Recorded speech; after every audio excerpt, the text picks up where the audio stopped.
December na mga ka-turf, mabilis ang taon.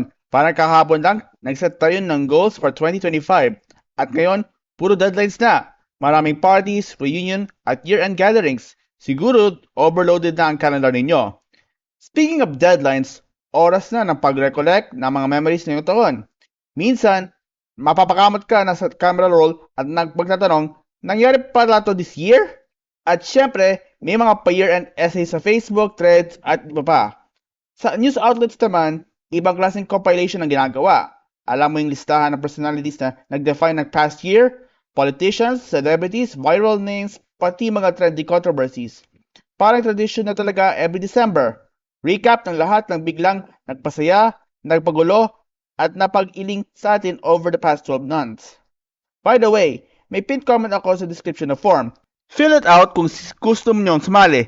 Sa January 4, 2026, i-unravel natin kung sinong top 25. Kaya go! Sigot na!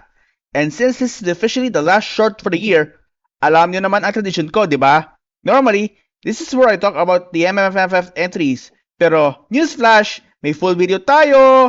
Oo, as in buong feature video about this year's edition. Kaya, after the short, click nyo na yon. Nandyan sa channel. Huwag mayang mag-binge.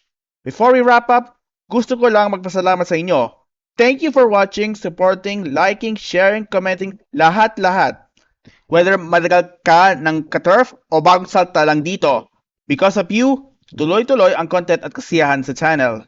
So yun, enjoy the holidays, enjoy the break, enjoy the food lalo na, and treasure every moment with your loved ones.